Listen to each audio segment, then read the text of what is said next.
farming's not the most, you don't come into contact with many people. I can go like a day without actually seeing anybody. God, there's one that's just like me in my pants, like sat on the floor leaning up against a tractor wheel, and I'm just thinking, my dad walks around the corner now. Yeah. Like all of his worst fears come to life. Yeah. I live in a nice house in a village, and I'm married, and I've got 2 dogs. And you just think, right, that's it, fine. I've got no problems. I've got no issues. I'm all right. And then it's just like, oh no, yeah, that was like real, really tough.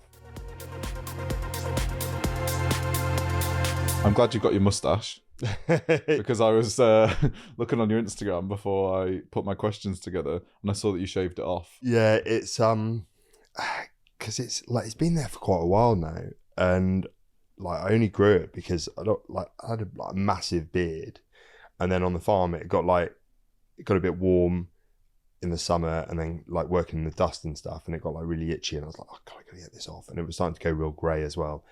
So I just thought, nah, right, shave it off. So you shaved everything off? No, I just shaved the beard off, left the moustache, and like, oh yeah, that's right. So Farmer Ben, I've been reading up on you, and a comment that you made about being a gay farmer is that you can often be fetishized. Yeah. What do you mean? I think again, I think it, and you know, I think at some point probably like was guilty of sort of almost fetishizing myself on social media. It's quite easy to sort of almost fall into that trap. But I think people can have like preconceptions or like this almost fantasy idea of like being a farmer and sort of like this like, again, idealized or sexualized nature of it, of being this sort of idea of masculinity, when in reality it's like 95% like compliance paperwork and like doing stuff in the office, and you know, it's not this like bucolic, like hot idea that I think a lot of people might think it is. Yeah, because I suppose maybe they think it's rolling around in the hay. It's like, I'm sure a lot of people get off the tractor. Yeah, people have seen like a lot of films that maybe start like that. Yeah. and then yeah. What sort of gay farmer jokes do you get? Do people make jokes and other lines that people say? Well, I mean, when you think about farming and think about all the various terms, is like ploughing, drilling, just like there's a machine, there's an implement for a tractor called a topper, and yeah, so I mean that always like meant any mention of that, it's just like, yeah. But the thing is, that's been called a topper for like hundreds of years, and then the gays get hold of it, and suddenly it's something completely different. And it's just like, and I sort of like, yeah, you try and put something up on Instagram, sort of like some serious post about like biodiversity decline or something like that, or like what I'm actually doing on the farm, and then someone will be like, yeah, there'll be some ridiculous comment underneath. Go on, give us a sample of what you might hear. Just like it literally just be like me saying, oh, today I've just seen a corn bunting on the farm, and it's first recording of one in Herefordshire for 12 years or something, which is like, that sort of thing really excites me.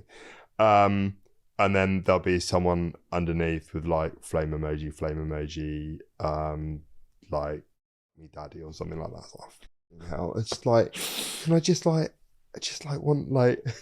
someone to take it seriously. What sort of farming do you do? It's a mixed farm. 600 acres. We've been organic since 2001.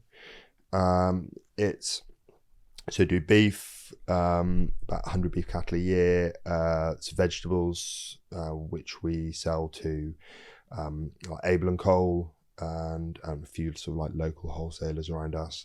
And then cereal crops, so oats, barley. And this farm, if you would describe your living situation, it's you and your dad, am I correct? Yeah, so my folks are still, I mean, they're still fairly young, but so dad's sort of pushing 70 now and says that he doesn't want to be farming when he's 70. So yeah, we're just going through the long process of me taking over, but the majority of our farm is tenanted, so we rent it off Oxford University, one of the Oxford University colleges, which is miles away from Herefordshire. But my family have been there since the mid 1930s. Yeah, because you're from a farming family of 400 years or so. I know, we've been farming for try doing a family tree, and it's like the most boring thing ever, because you just go back, and it's like, I think every direct ancestor of mine has been a farmer, and on both sides of the family, on dad's side, like my dad married like literally the girl in the farm next door. Really? Yeah, it's nice to get out every now and then. And if you were to describe your daily routine, what time do you wake up? I get up at 4:45, go to the gym. Is that on the farm? Have you got your own thing? Or? No. I go because farming's not the most. You don't come into contact with many people that often. Like sometimes, if I don't see my parents during the day, I can go like a day without actually seeing anybody. So going to the gym, there's it's a CrossFit gym in Hereford, and like got some good friends there, and it's a really good way to just start the day, to have a massive blast, just refocus the mind, just gets all the tension out, bit social as well. Yeah. And what's the gay scene like near the farm? It's I wouldn't really say there's a scene. It's amazing how many people, and I've got a lot of gay friends, but I'm sort of that age now where it's sort of more like just like go around to each other's houses for dinner rather than going out.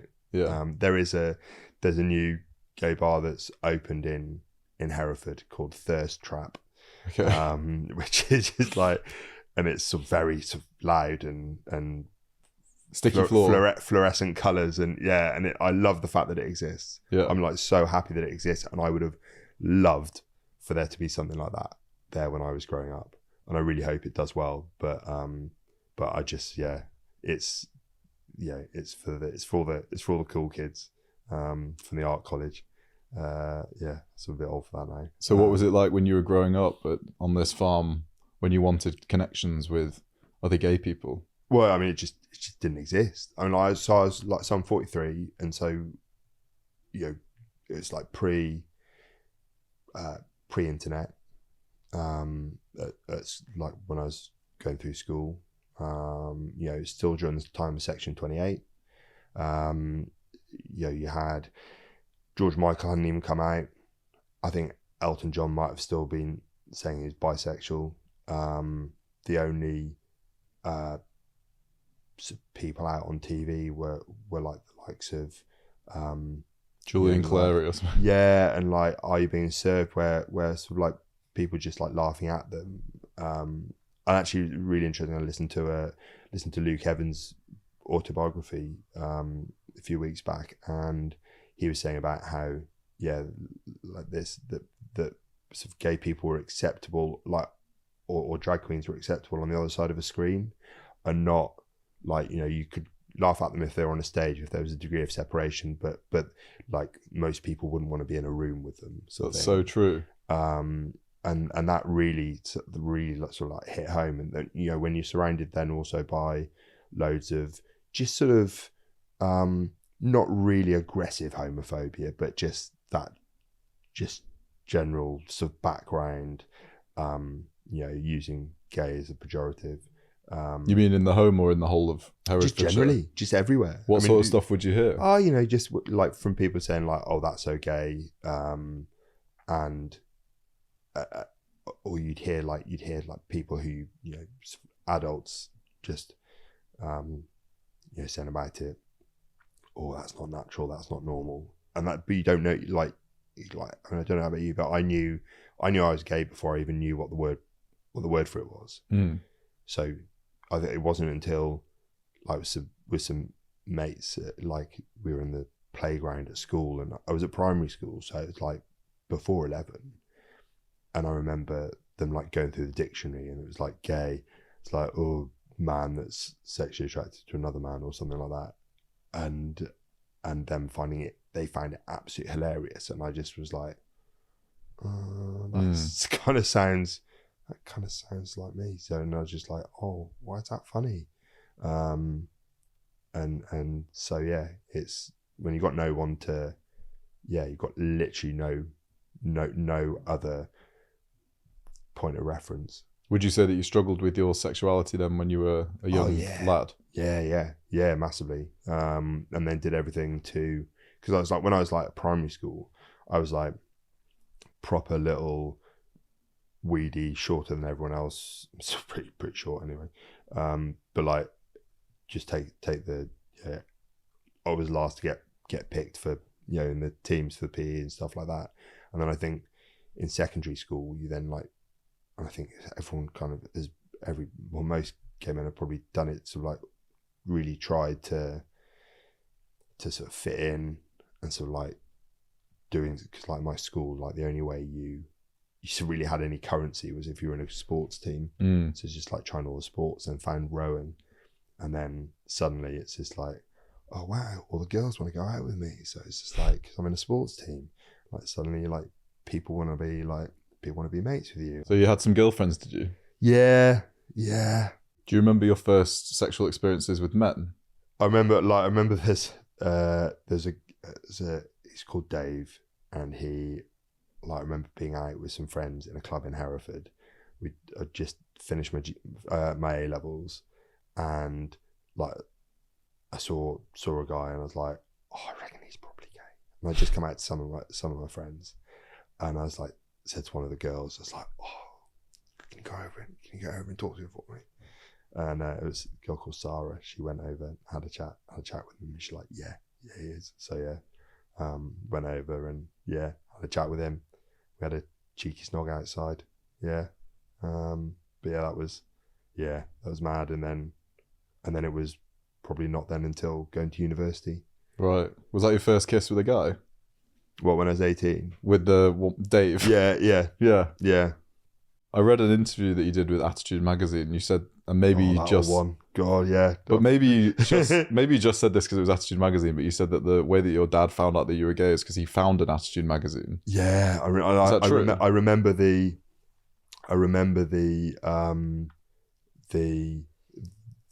issue, like as if it was, because I remember going and buying it, and there was like the news agents at school,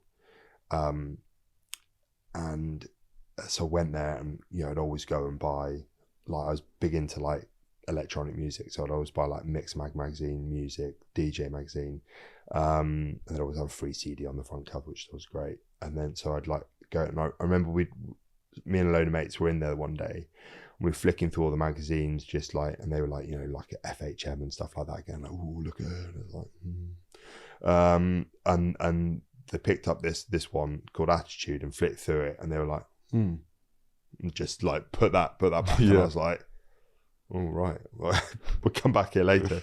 And so then I went back when none of my mates were around, and I picked up like a copy of like Mix Mag or something, and then Attitude. I put Attitude underneath it, and then when I showed them to the woman on the like on the till, I just moved the top one just so that you could see the barcode with the price on it, so she couldn't see what it actually was.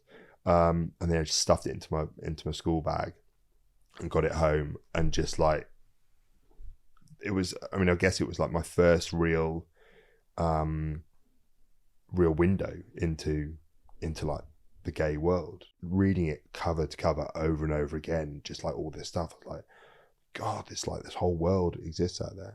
And what about when your dad found the magazine? Tell us that story. I mean, like, then I think I managed to do the whole, oh yeah, it's just a phase thing. But I was just like, it's just stupid. I mean, Dad confronted me about it, but I think Mum found it because I just like hid it under my mattress, in the bed, and you just think like, oh, she's not gonna look under there, but of course, like, Mum change the bed sheets, and she's like, oh, what's that? And would it have been a surprise for them? Yeah, I think so, because I'd got, I'd had girlfriends, and I don't think I think my mum's cousin is gay, but I don't think they really knew anything about, because it's the same for them as it was for me, growing up before the internet in the countryside, when everything in the media, during the AIDS crisis, everything in the media was so anti-gay, and they had no positive exposure to gay people, or the fact that that gay people weren't the what people on the news. I mean, even the BBC was coming out with some pretty what would be considered now homophobic programs and headlines at the time. And what did your parents say to you, or what did your dad say to you? I mean, it was it was tough, and I think I remember dad saying that it was quite that I'd be very lonely and unhappy, and I think they were terrified about AIDS and stuff, and it and I said, so when they found the Attitude magazine, I managed to do the whole I'm not sure, I'm just confused, it might just be a phase, I still like girls, blah, blah. And it wasn't until I was at uni that I actually came out to them properly, and that was, and it didn't go well. There's no point pretending it did. And also being so isolated, I suppose, in Herefordshire farm, they wouldn't have come across exactly a lot of gay people before. And you don't get a lot of, you get all the gay people move to the cities, and so you get this, it perpetuates the the idea of the countryside as being this sort of very conservative, sort of socially backward sort of area, because you don't, it is essentially creating an echo chamber, because you have you don't have anybody moving in, because people are like, well, why am I going to move to somewhere that where I'm not going to be accepted? But they're all cool now, are they, your parents? Yeah. No, they're fine. My brother's gay as well. Really? So, yeah. I was going to ask, do you have siblings? Yeah, so they kind of got to be okay with it, really, haven't they? So it's just you two? It's just two of us, yeah. Is he younger than you? He's 3 years younger than me, yeah. So you kind of led the way? He came out not long after I came out. Wow, that's... Yeah, but he's he's never been... I think I was probably always the sort of son that wanted to just be the good boy, and my brother's he doesn't care. Really? He just does his own thing, always done his own thing. And did you bond with him a lot over that time when you both came out? No, I didn't really talk about it for years, because we were never close growing up, and we're so different. We used to argue like mad, but we've grown a lot closer over probably the last 5 years. He lives in London. He actually lives over in Bow, so not far. Not a farmer. He's not a farmer, he's a teacher. But yeah, I went over to see him last night and had a real good chat and a cup of tea with him. Would your parents, do you think, when you were growing up, what would they have wanted for you if they were to say, this is what, when parents really struggle to get to grips with their children being gay, it's because they already had a projection of where their life was heading. Yeah. What were your parents projecting for you, do you think? I think they just kind of think that you're going to do what they did and what their parents did. Meet a girl on the farm next door. Pretty much, yeah. Although some running out of girls on the farm next door that I'm not related to. Yeah. So it's probably for the best that I didn't. But because both you and your brother are gay. Do they ever talk about grandchildren. Parents always have a difficult time with their kids being gay because they always worry about grandkids. Yeah, I guess like mum's never said it, but I think she'd like it. Do you want children? Not like only with like I'd never do it on my own, and I don't feel the need to. I love the idea of being able to give somebody a great life to just, and I'd pretty much the only way I'd do it, I think, it's probably adoption. I've got no desire to like, get a surrogate. Just the thought of being able to take someone out of the care system and just like lift them up and give them a great start, and just to hope that they can go on to do something bigger and better. But yeah, but then only absolutely gotta do it the right way. I'm not gonna go and do it just because I want kids.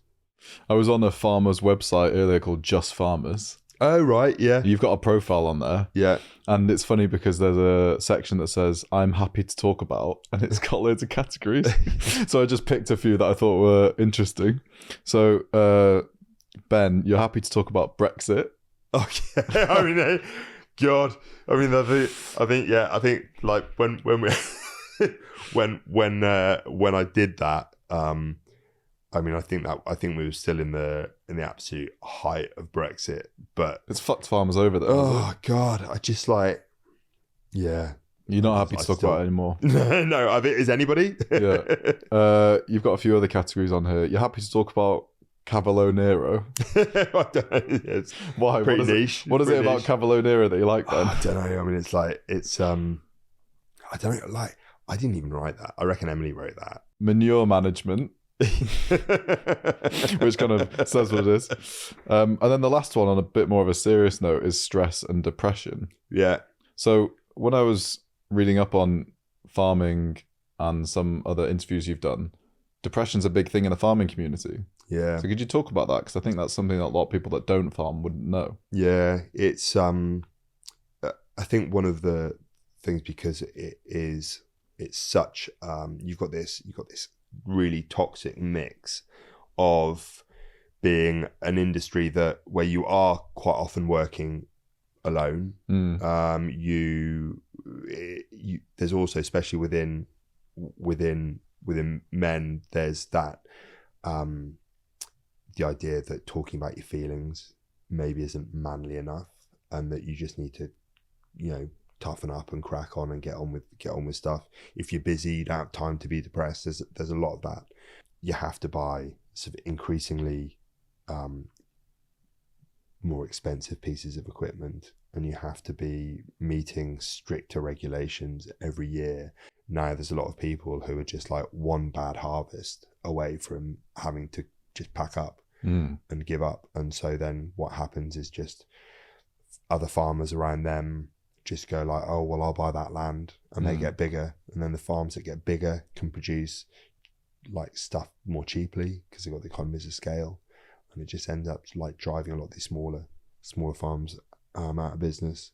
Yeah, the LGBT side of thing comes into it as well, where on Country File, quite a few years back now, they did an interview with a dairy farmer who was still in the closet, saying about talking about depression.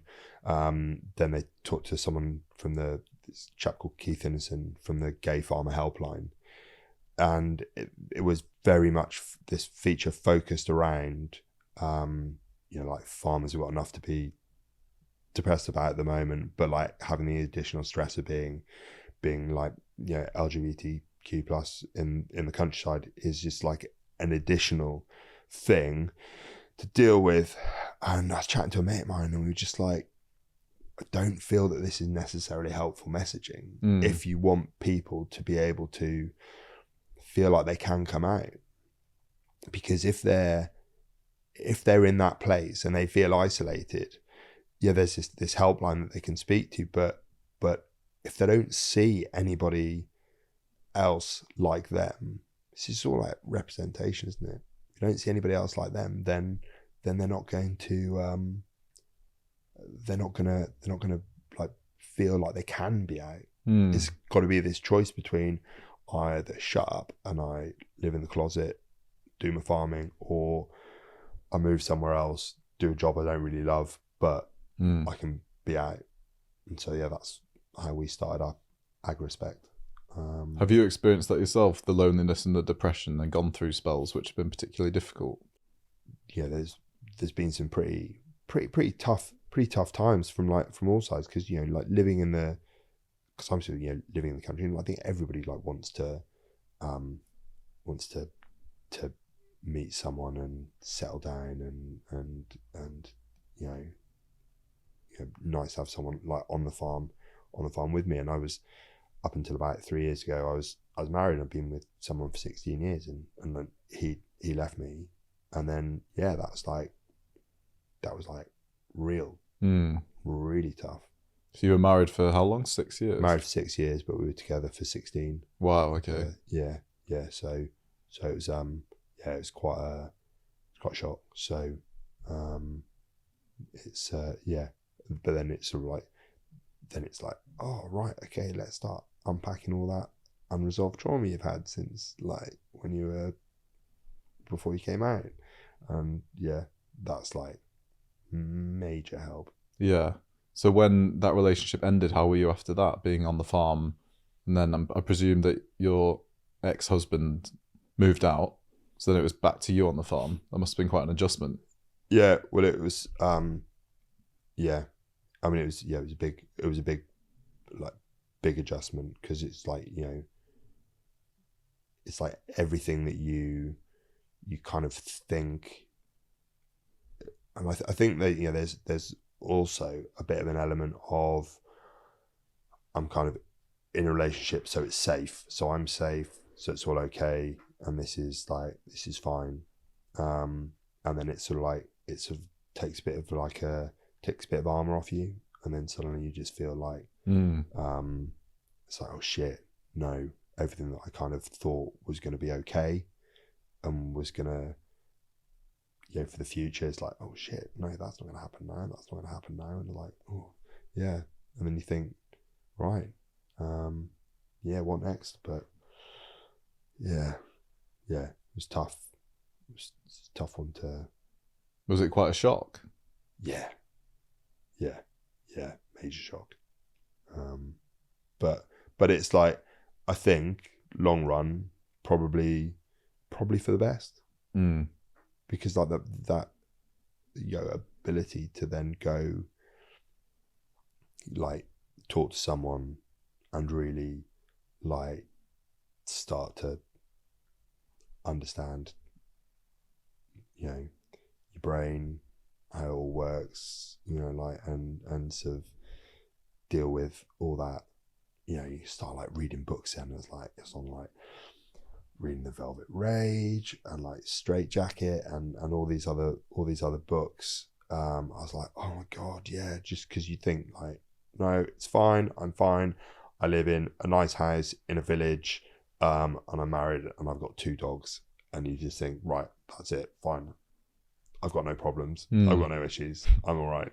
And then it's just like, oh no, yeah, maybe you need to have a think about that. How are you in relationships in general? Do you find them easy, or do you find that you find them quite challenging? I definitely think that, like I said, I think when you sort of every sort of interaction with anybody is just you probably learn as much about yourself as you do about the other person. And I mean, I can't speak for everybody, but I think it's like, it is nice being in a relationship. But it's not everything. It's not the most important thing in the world. It's but yeah, I think I'm probably better at it now than I would have been back then, because just like talking about feelings and stuff, I don't think I was ever any good at that. But yeah, it's yeah. I don't know how good I don't know how I am in relationships. I have to talk to an ex or something. How do you meet guys since then? Like friends of friends, so really. I tried like Hinge and Tinder, and I like it's like in Herefordshire. And I was like, it's like swiping through, and it's just like, oh, I've swiped to Manchester. So I was like, You must get a lot of DMs, right? As you explained to me at the start of the interview, the flame emojis, the fetishizing. Yeah, used to, and I think probably did a lot more when I was. I mean, I was like at one point posting slightly thirstier content, Right. But yeah, now it's just all about farmland birds and kale and what was the thirsty farm content? policy. You must have removed it because I couldn't see that. Yeah, well, I did actually take most of it down, but I did a calendar for Movember, and it was great, and I raised like 15 grand for Movember from selling them, and Go on. So what was the content here? it was like kept my pants on, but yeah, I was just like, right, okay, I need to like monetize this somehow for a good cause, and yeah, took advantage of it. But what? So was it you like on a hay bale, or you on a tractor top off? it was like, oh god, there's one that's just like me in my pants, like sat on the floor leaning up against a tractor wheel, and I was just thinking, my dad walks around the corner now, Yeah, like all of his worst fears come like, to life. Yeah, just like I just can imagine him saying like, fucking hell, and just shaking his head and walking away. Yeah. So since your marriage, you haven't had a boyfriend official? I did sort of yeah, it's tricky. Yeah, I kind of did yeah, for a bit, but again, just yeah, very very special guy, but just very difficult to make it work when you've got two people with very very different careers, going in different directions. Because I guess when you're at the farm, you need someone to live with you at the farm, ideally in the future, right? Yeah. You can't be doing a sort of long distance to the city every so often. Yeah, it's not easy. It's not straightforward. You've done a stint in London, right? Yeah, 18 months. 18 months. Yeah. And what age were you when you tried London? That's when I met my ex-husband. So it was 2006, 2007. Okay. Yeah. So talk me through that. Where did you move to? So it started off crashing at my mate's sofa in Barnes, and then moved in with another mate in Battersea, and then we and another friend of his got a place in Bermondsey. Okay. Sort of kind of before Bermondsey became really cool and expensive. It was great, and I loved it for a bit, and just like the whole, just being so like busy and just thinking that I'm gonna be like the kid that I'm gonna go to London. I'm gonna like be it's gonna be great, because I don't think I appreciated the farm at the time, and what it meant to me and what the countryside meant to me, and I just found it like so like struggled with a number of people here. I struggle with not being able to see the horizon. That's like my big thing. If I can't see the horizon, or like see like like good distance into the a good way into the distance, then yeah, I get sort of like it's almost like a vertigo. So I get a bit dizzy. Going into like central London is just like massive overwhelm. What did you do for work? I worked doing food and drink marketing. So an office job? Yeah. God, was that soul So I was like, it was a bit. So it's there was a company back at home that had started making crisps, and they'd got this agency to sort of launch them, and I think do a lot of their branding and things like that. And so I got in touch with this agency, and then went down and had an interview, and they were like, yeah, great, because I kind of knew where food came from. I think that's one of the main things, like nobody actually knew like how potatoes were grown, or like how you milk a cow, or all these things that just pretty like important stuff with where food comes from. So yeah, did it, but it was just that whole thing of writing a press release and sending it to these journalists, and then having to call them up and saying like, hi there, I sent you that press release, just wondering if you're interested in it and whether you want to feature it in your magazine this month. And they'd usually just like go like, no, I haven't seen it, just hang up, or like yeah. And it's just like, oh god, I'm not cut for this. Yeah. And how much did you get involved in the gay scene of London? Yeah, I mean, that's where I met most of my gay friends. Yeah.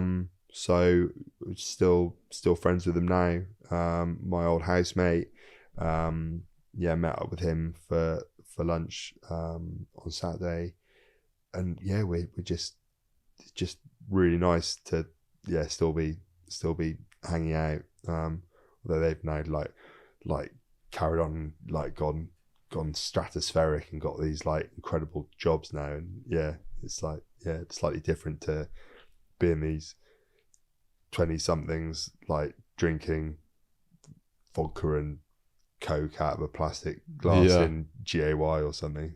So what was the realization for you where you were like, this isn't for me, I need to go back to the farm? Well, I think it was like after I met my ex-husband, and he'd been in London for since he started uni. He'd gone all the way through some medical training, was quite keen to live in the country. And so we were just like, yeah, great, let's do that. Were you happy to get out then when you got back to the farm? Yeah, and it just that the feeling of space is just like, it's just like phenomenal. Just being able to, because I love like either running up or camping on or walking in mountains and hills and stuff like that. Just that sort of sense of, I know some people really love that, like that real like frenetic hustle and bustle of the city, and just love being amongst it. But I'm just like, I never feel more comfortable or at home as when I'm just really somewhere where I feel like I could almost be the only person in the world. Yeah, it's hard, isn't it? Because I think that a lot of the time when you live in a city particularly, you crave quiet and alone time and tranquility, but when you actually get it, you can suddenly feel quite alone. Yeah. Do you get that? I guess you're good with being alone. Yeah, and it's the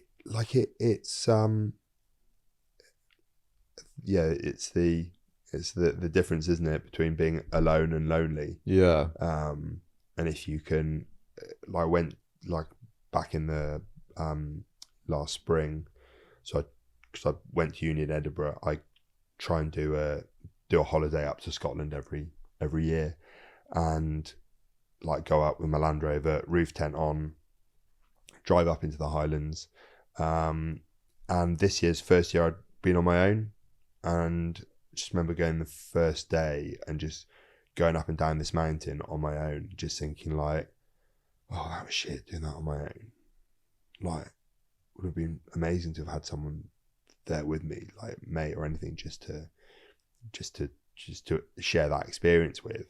But then, like, put my roof tent up in this beautiful little part of Sutherland, up in the like northwest of Scotland, and just had night to myself, really quiet. And then just like the next day, just completely reframed it and just really made a point of just like really taking in everything around me and just like appreciating it, every little plant, and just like the birds, just looking, taking the view in. and it just completely changed the perspective on it. And you weren't Instagramming any of this? No.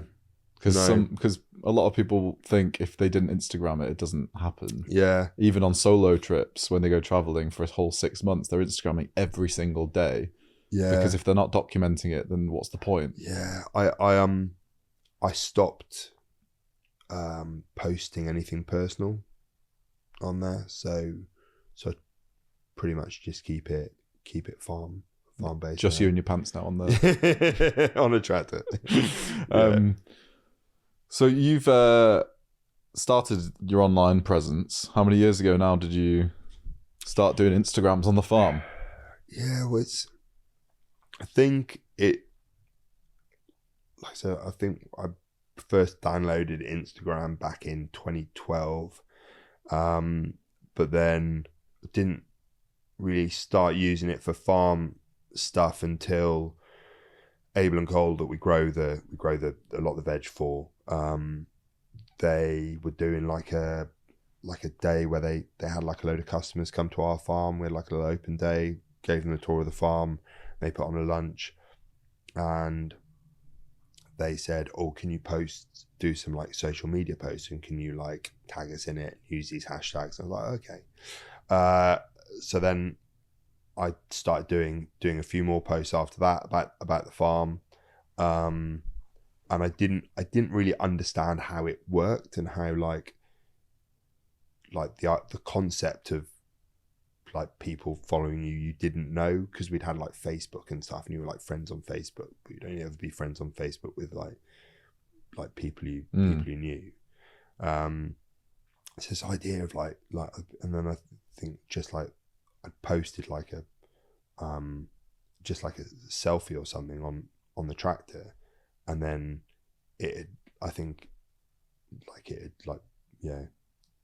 then someone was like, oh, shit, where are these, like, who are these people follow me? What? How many followers did you get from the one selfie on the tractor? I think someone like reposted it on Tumblr or something, and so then it was like got like a few hundred extra from that or something, and then it's like then the attitude yeah, right, like thing, I think that was like, I think literally overnight it was like 20,000 people. Yeah. I was like what? So yeah, it's addictive. Really? It's addictive, because you just like, and then it just becomes a game, and it's like, oh god, like I need to get another 10,000 followers. It's like, well, I need to get another 10,000 followers, and then it's like, yeah, it can take over you. It can take, it's like little dopamine hit. It's easy. It's like real cheap, easy dopamine to get. But yeah, I think I've kind of over it now, and it's quite nice to not be such a slave to it anymore. So you're not regularly producing content on the farm and stuff? Only if there's something that I've, that's worth talking about. When you work alone, or when you're traveling alone, social media can give you a false sense of feeling connected, or you have company. Did you ever have that when you're on the farm and you were posting a lot, and maybe you were way more in the Instagram world? Did you feel it gave you a sense of connection to way more people? Yeah, I guess so. And actually, not so much in the gay world, but in the farming world, some amazing people out there, and just being able to connect with people that you wouldn't have done before. Has it connected you to gay people being online? Yeah, definitely. I mean, it's like there's the AgriSpec group that we kind of set up. It's amazing how many people sort of came to us sort of via social media, how many people like messaged after setting it up to say,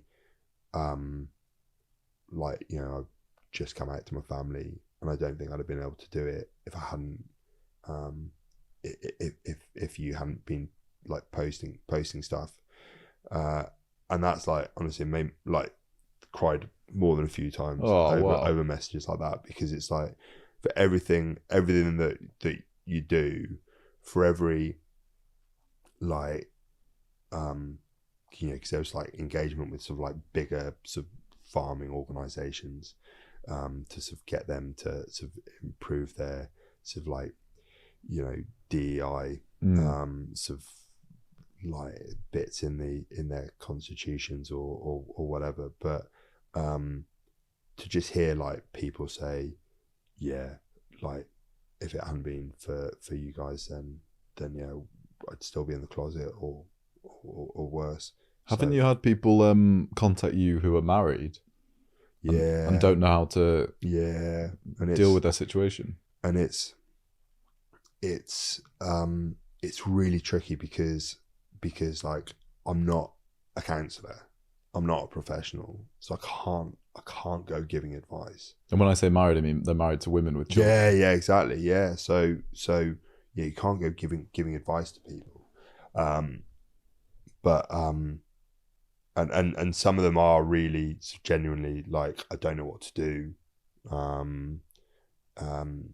but then there are some people who just like who've like got in touch, and literally all they want is someone to hook up with on the side. And I'm just like, I mean, that's one place where I will offer some advice, and it's like, that is just like not on, like, you just, nobody wins from that. Nobody wins from that scenario. It's just not fair on your wife or kids. You just need to like find a way to. Do you engage with them though? Do you speak to these people that come to you with these stories? I did in the past a lot more, but it got to a point where just there were so many messages. Yeah, right. That I just felt I couldn't, like, I can't. Just because it takes a lot out of you as well. Yeah, and when you're trying to, you know, you've got a day job as well.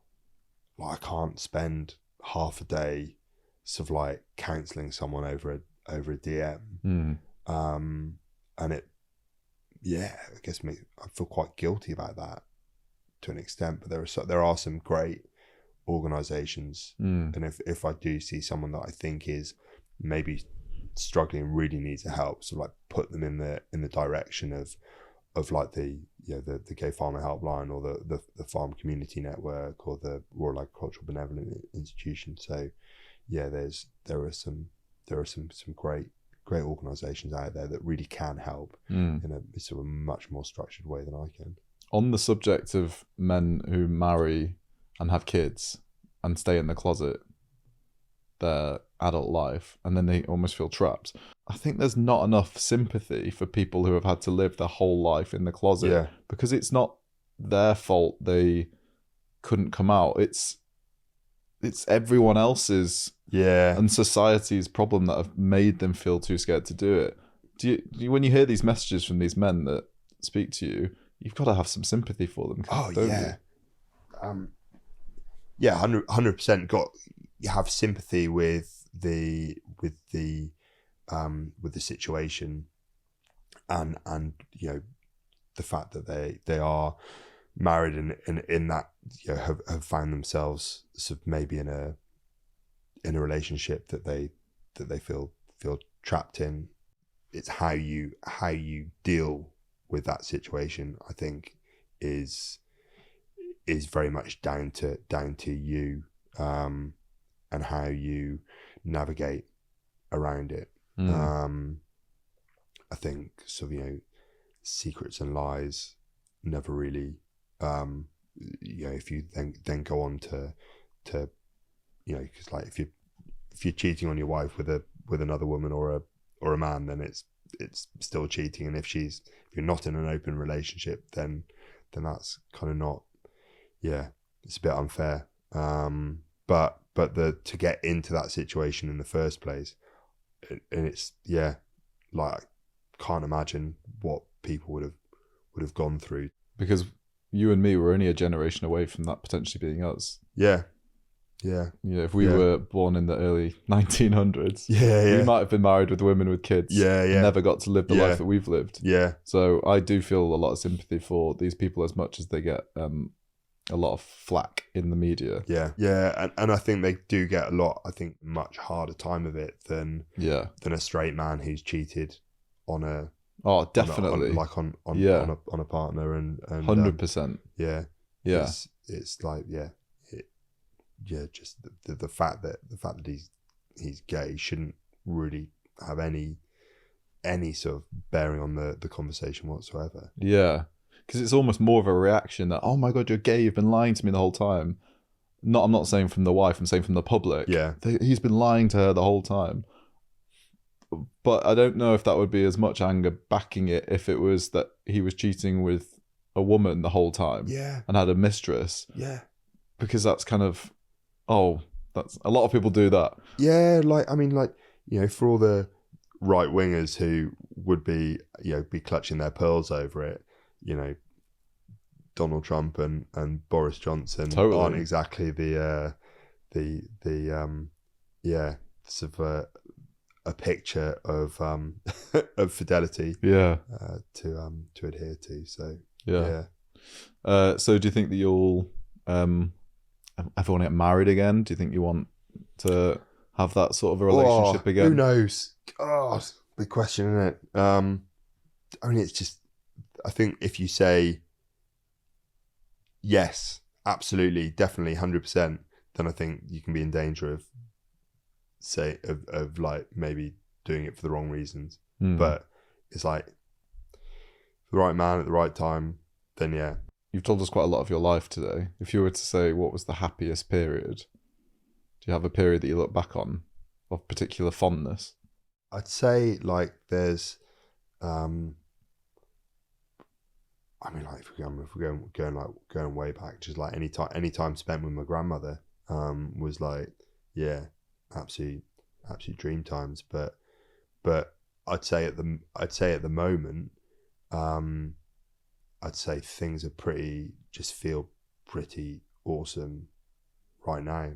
Just I don't know, there's like everyone like worries that, like, oh no, being single and gay over 40, you're like, but actually just like hitting 40 was actually probably the best thing that, and everything that's sort of happened in the last 3 years has been some of the most exciting and